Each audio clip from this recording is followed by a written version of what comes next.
l'histoire de Saïf. Saïf, il est né en 1998 et c'est un digital natif de la génération Z. Et Saïf, mesdames et messieurs, c'est votre nouvelle cible marketing que vous allez séduire. On passe. Voilà. Alors, Saïf, il est très rapide. Hein. Il aime la rapidité. Et quand il pose une question sur vos réseaux sociaux, il aimerait bien avoir une réponse tout de suite.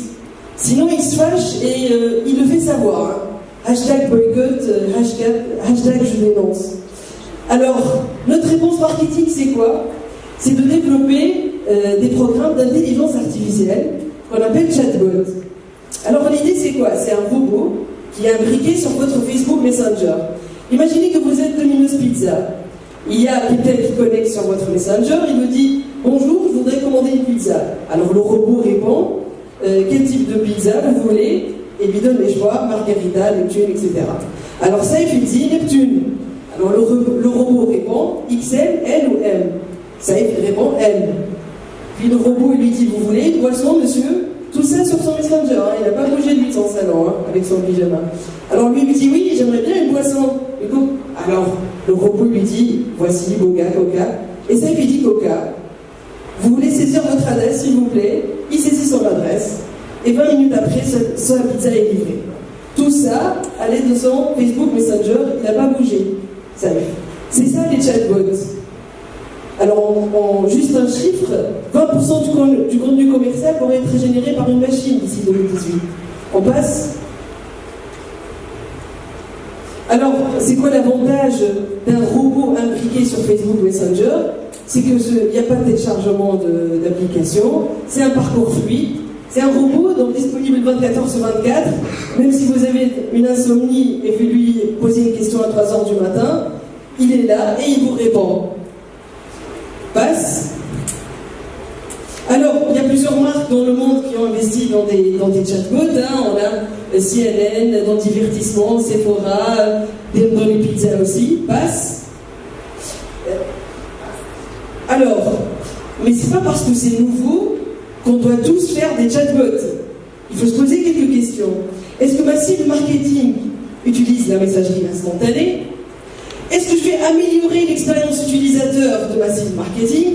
Parce que ça sert à rien de faire quelque chose qui va lui compliquer la vie.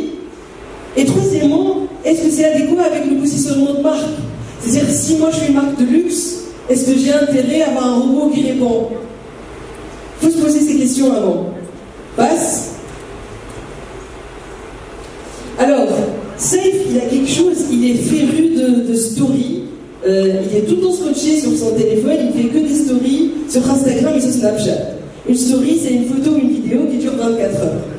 Et lui, il adore storyer sa vie. C'est-à-dire, on le suit le matin depuis qu'il est allé à la fac, quand il boit son café, avec ses potes, quand il déjeune. On suit sa vie instant par instant. Et il adore faire ça. Et il attend de nous, les marques, qu'on fasse ça aussi. Qu'on raconte notre journée. Alors, toujours l'exemple de pizza. Qu'est-ce qui s'est passé le matin à la boutique? Est-ce qu'il y a eu un truc avec un client rigolo? Le personnel. Est-ce qu'il y a eu une célébrité qui est passée à la boutique? La pizza qui sort du four. Ça, il veut vivre avec nous toute la journée. Et ça crée une certaine proximité, vous savez. Ça crée de la proximité, ça se crée de l'émotionnel et l'impression de vivre avec nous. Alors, et nous, on doit le catcher avec ça. Donc on doit bien réfléchir quel genre de contenu éphémère on va produire pour attirer Saïf. Passe. Saïf aussi adore les jeux vidéo et le gaming, et surtout quand il joue avec son casque VR. Il a l'impression d'être à l'intérieur du jeu et de parader comme ça. Et nous les marques, pour attirer des gens comme Saïf, on doit aussi opter pour la réalité augmentée. Sur Snapchat, on est projeté avec un émoticône avec de la réalité augmentée. Ikea a mis une application qui s'appelle Place, c'est-à-dire que tu peux visualiser ton meuble à l'intérieur de la maison, avant même d'acheter. Et c'est avec des expériences immersives comme ça, basées sur la réalité augmentée, qu'on peut convertir des clients. Passe. Alors, Saïf, il a aussi quelque chose, une autre caractéristique, il est très sceptique par rapport au discours de marque et de publicité. Et par contre, il fait confiance à l'avis et les recommandations des gens qu'il suit sur Instagram et sur Internet. Il fait plus confiance à ses amis sur Instagram qu'au discours des marques. Et c'est quoi la conséquence? La conséquence, c'est l'explosion du marketing d'influence. Donc aujourd'hui, et c'est un fait, les consommateurs font de plus en plus confiance à ces leaders d'opinion qu'on appelle l'influenceur. Donc nous, en tant que marque, on doit étudier quel profil on va choisir. C'est qui représente les valeurs de la marque? C'est qui peut apporter une valeur ajoutée à la marque? Passe. Et là, je vais vous raconter un cas concret qu'on a fait, nous, à Naxos, avec les laboratoires SVR Tunisie. C'est un case study très réussi en se basant sur le marketing d'influence. Alors, en février, on a lancé le nouveau écran Sunsecure Blur et on a invité 10 influenceuses tunisiennes à notre événement. Et on a travaillé pendant 6 mois avec ces influenceuses-là. C'est quoi le résultat? On a gagné en termes de visibilité. C'est-à-dire, ces influenceuses ont créé un contenu créatif de qualité avec une moyenne de vues de 400 000 vues par publication. Elles publient des stories pendant les semaines avec une moyenne de vues de 30 000 vues par story. On a recruté près de 12 000 abonnés sur notre compte Instagram SVR avec 0 dinar achat d'espace. C'est-à-dire on a récupéré tous les abonnés de ces influenceuses et qui sont des abonnés qualifiés pour nous. Sur le plan commercial, on a fait une rupture de stock au bout d'une semaine. Une semaine après le lancement, il n'y avait plus de Blur. Pourquoi? Parce que nos consommatrices sont allées à la pharmacie et disaient « J'aimerais bien avoir, s'il vous plaît, l'écran de Line ou l'écran de Fab. » On passe, voilà.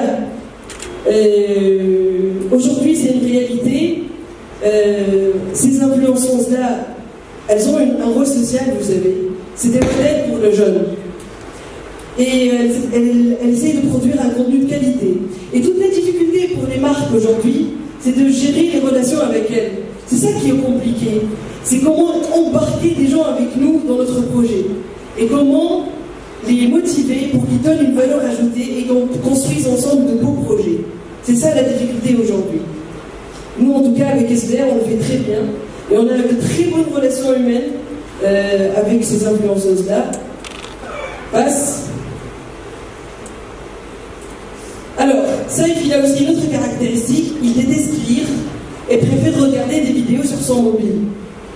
Il est féru de vidéos et c'est son passe-temps favori. Alors, en 2017, 90% du contenu partagé était de la vidéo. En 2020, ça sera 80% du contenu tout le web. Alors, ce qu'on doit faire, nous, les marques, c'est quoi? C'est se dire, c'est quoi les attentes de la cible en termes de contenu vidéo? Fixons-nous des objectifs et créons du contenu en phase avec notre positionnement marketing et qui remplissent nos objectifs de communication. Donc la vidéo, oui, mais avec une certaine réflexion. Passe. Alors chez Naxos, ces plaintes que je vous ai montrées ne sont pas utopiques. On a déjà commencé à les intégrer. Et si vous voulez construire avec nous des best practices, you are welcome, hein, on vous attend. Merci beaucoup. Passe, si vous voulez. Et voilà, je voudrais remercier toute ma Naxos Family qui a poussé avec moi cette presse. Et un spécial merci à Saïd Kouki aussi.